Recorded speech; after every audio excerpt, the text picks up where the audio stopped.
The first step to creating a stoic and emotionally resilient mind is to develop emotional self-awareness. Before reacting to any situation, you need to clearly identify what you are feeling. Often people just say, "I feel bad" or "I'm irritated," but these vague definitions don't help solve the problem. The Stoic mind teaches us that emotional pain grows in the shadow of vagueness. Therefore, the daily practice of naming your emotions is essential. Instead of reacting impulsively, stop and ask yourself, what exactly am I feeling right now? What is the trigger behind this emotion? If necessary, write it down in a self-awareness journal. Name your emotions precisely: anger, envy, frustration, fear, wounded pride. This simple act of clarity weakens the power others have over you. Also notice repetitive patterns. If small actions from others always upset you, there is probably an emotional wound that needs healing, not an external enemy to fight. This daily practice of emotional identification is the first building block in constructing an unshakable mind. The second step is to deeply understand one of Stoicism's most liberating keys. The attack of another almost never has to do with you. This shift in perspective completely transforms how you deal with criticism, disdain, and negative attitudes. When someone offends you, yells at you, ignores you, or tries to belittle you, the automatic impulse is to take it personally and react with anger or sadness.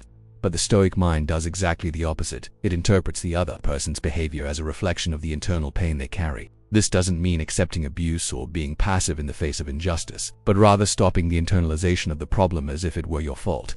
A practical exercise is, when faced with any attack, to take a deep breath and mentally say, "This person is in an internal war." This simple phrase shifts the focus from you to the real problem, the emotional imbalance of the attacker.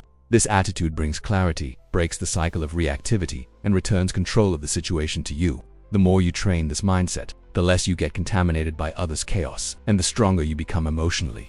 The third step is to start mentally preparing for challenges even before they happen. This is one of Stoicism's most powerful practices, known as premeditatio malorum, the conscious anticipation of possible problems during the day.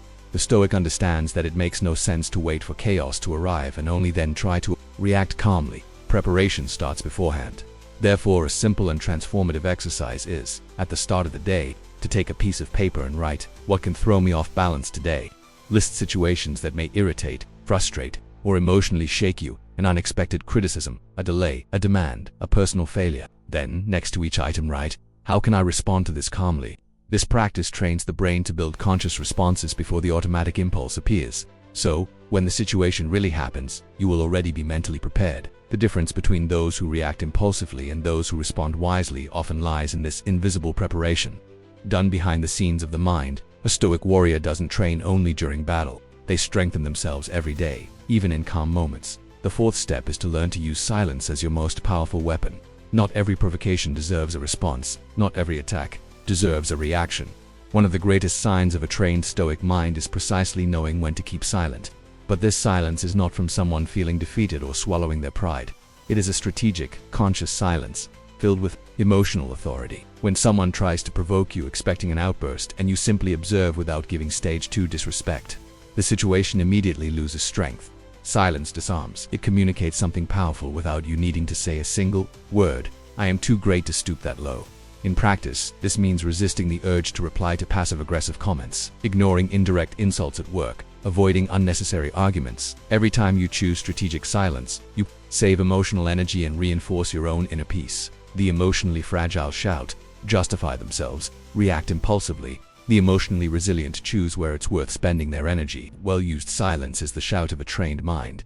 The fifth step is to replace automatic judgment with silent curiosity.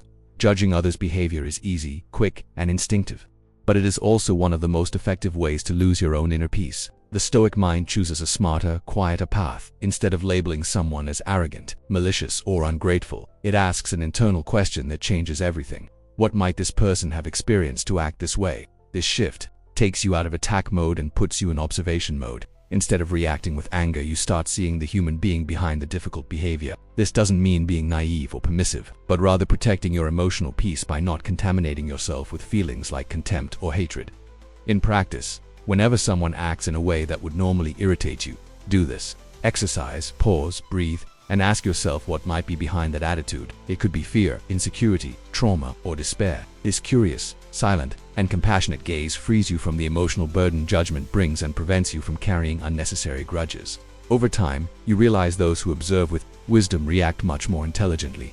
The sixth step is to rewrite the story you tell yourself. Often the pain we feel is not in the fact itself, but in the meaning we give to it. Between what happens and the suffering lies a space called interpretation, and this space is where true emotional freedom lives.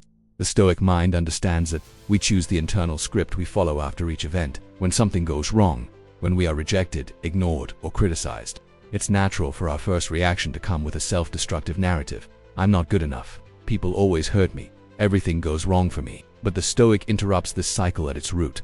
They question, is this the only way to interpret this? Isn't there a more constructive way to look at the same fact? This simple yet powerful questioning puts the pencil of your own story back in your hands. You stop being a victim of scripts written by old wounds and start writing a more realistic, conscious, and emotionally healthy narrative. Rewriting your own story is an act of inner freedom. It's escaping the prison of automatic thoughts and choosing, with clarity, what meaning you want to give to the events of your life. The seventh step is to learn to anticipate conflicts even before they happen. One of the greatest secrets of the Stoic mind is daily mental preparation. Instead of waiting for life to surprise you with difficulties, the Stoic anticipates them. They practice the so-called premeditatio malorum, a classic technique consisting of reflecting in advance on the possible challenges the day may bring. But be careful, this is not pessimism, it's strategy. It's not about living expecting the worst, but about being emotionally ready to deal with it if it comes. In practice, the exercise is simple and extremely powerful. Before starting your day, take a piece of paper and write down what situations might throw you off balance today. It could be criticism, a delay, a personal failure, or even an annoying behavior from someone. Then next to each situation, write how you choose to react calmly and balanced. This training strengthens your mind so that when the problem arises, your response isn't automatic and explosive, but conscious and controlled.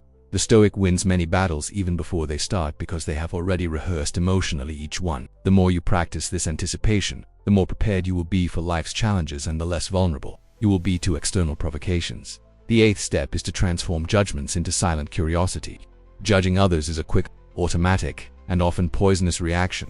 But the Stoic knows this path only brings more emotional wear and unnecessary conflicts. Instead of labeling someone's attitude as unacceptable, ridiculous, or absurd, the Stoic mind pauses and asks, what might this person be going through to act like this?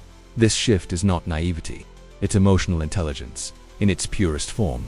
When you choose curiosity instead of judgment, you protect yourself from anger, resentment, and the need for revenge. You stop reacting impulsively and start observing strategically, asking yourself silently, what pain might be behind this attitude, frees you from carrying toxic feelings that aren't yours.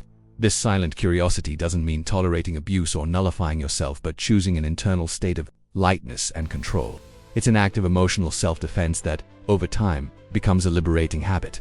You observe, learn, and follow your path without getting contaminated by others' chaos. Those who practice this attitude begin to notice a huge savings of emotional energy and a natural growth of self-respect and inner authority. If this sequence of lessons made sense to you and brought some valuable insight, please subscribe to the channel and leave a like.